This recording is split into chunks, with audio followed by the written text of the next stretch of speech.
எண்ணெய் ஊற்றி கடுகு போட்டு வெங்காயம் போட்டு நல்லா வணங்கிட்டு இருக்கிறேன். அடுத்தது தக்காளி கருவேப்பிலை போட்டுடலாம்.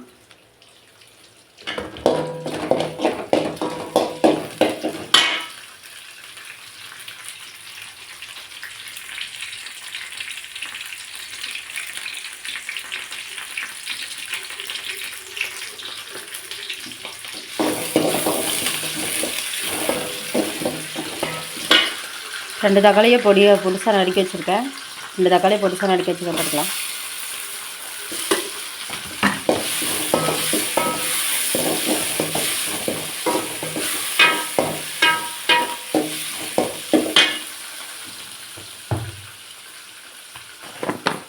வெண்டைக்காய் புளிக்குழம்புக்கு செய்கிறதுக்கு வெங்காயம் தக்காளி எல்லாம் போட்டு வச்சு இப்போ தேவையான அளவு உப்பு போட்டு நல்லா தக்காளியை நல்லா மசிய விடலாம். நான் மிளகாயெல்லாம் எதுவும் போடல.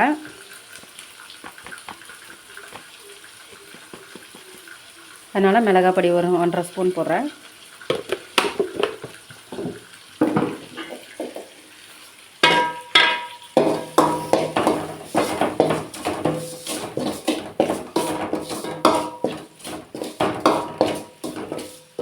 தக்காளி எந்தளவுக்கு மசியுதோ அந்தளவுக்கு குழம்பு கிரேவி நல்லாயிருக்கும். இப்போ நம்ம அடுப்பு சிம்மில் வச்சு மூடி வச்சிடலாம். பார்க்கலாம் எப்படின்னு. பாருங்கள் தக்காளி எந்தளவுக்கு இருக்குது.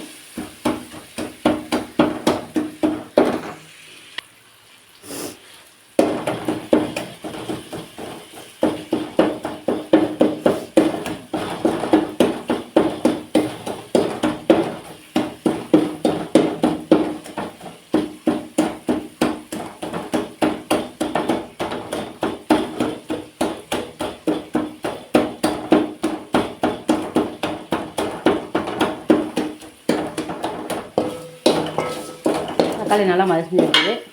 உடனே நம்ம வெண்டைக்காய் போட்டுக்கலாம். வெண்டைக்காய் நான் 1/4 கிலோ வெண்டைக்காய் எடுத்து சுத்தம் பண்ணி எடுத்து வச்சுருக்கேன். அதை போட்டுடலாம். அரிஞ்சு எடுத்து வச்சுருக்கேன்.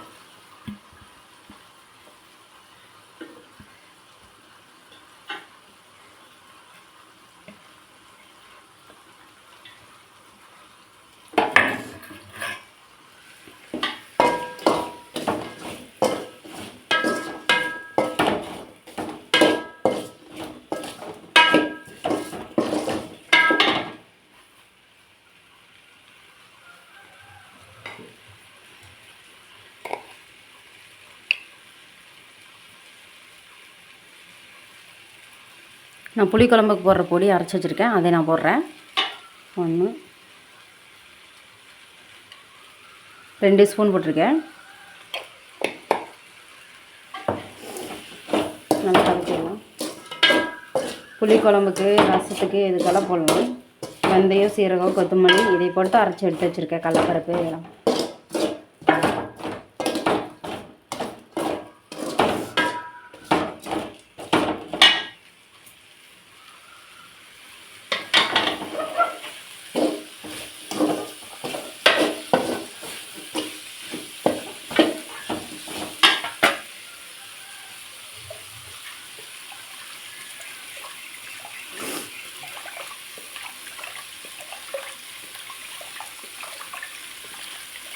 புளி ஒரு நெல்லிக்காய் சைஸில் ஊற வச்சு எடுத்து வச்சுருக்கேன். அதை கரைச்சி ஊற்றிடலாம்.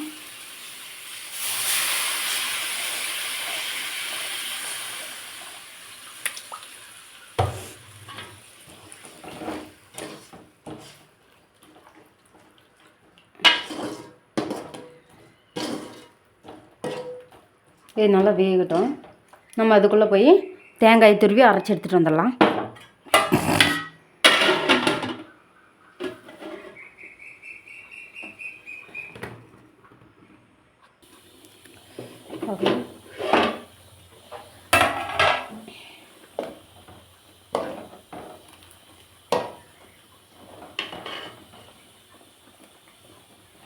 காய் வரலாம் வெந்திருக்குது.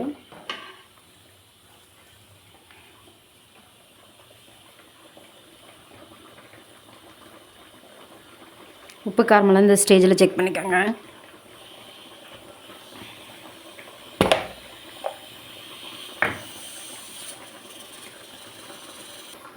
தேங்காய் பேஸ்ட் மாதிரி ஒரு கைப்பிடி தேங்காய் எடுத்து பேஸ்ட் மாதிரி அரைச்சி வச்சுக்க. அதை போட்டுடலாம்.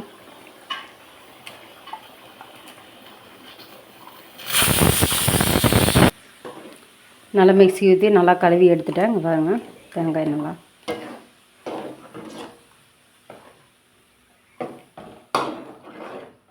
தேவையானாலும் தண்ணி ஊற்றிக்கோங்க. நல்லா கொதி விட்டு உப்பு கரைச்சி பண்ணிக்கலாம். உங்களுக்கு காரம் உப்பு பத்தலைன்னா அதுக்கு தகுந்த மாதிரி சேர்த்திக்கோங்க. 1 ஸ்பூன் மஞ்சள்தூள்,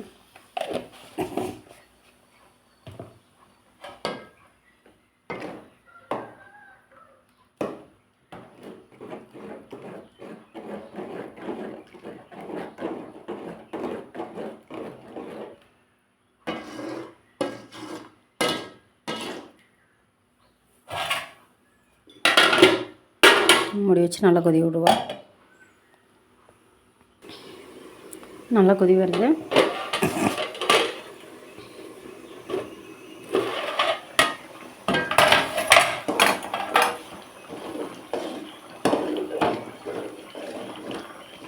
பாருங்கள் குழம்பு எந்தளவுக்கு திக்னஸ் ஆயிடுச்சுன்னு.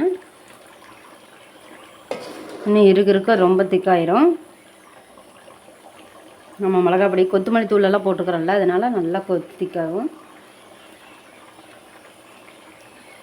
உப்புக்கு மட்டும் கொஞ்சம் போட்டுடலாம். எனக்கு உப்பு பத்தலை, அதனால் போடுறேன். காரம் அளவாக இருக்குது.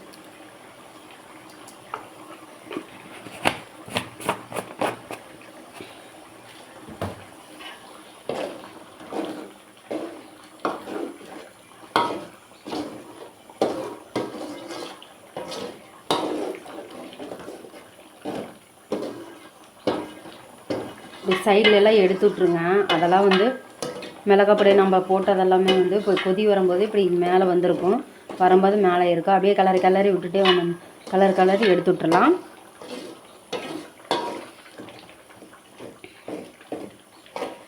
ஒரு கொதி வந்தோடனே ஆஃப் பண்ணிடலாம். புளிக்குழம்பு ரெடி ஆயிடும். வெண்டைக்காய் புளிக்குழம்பு.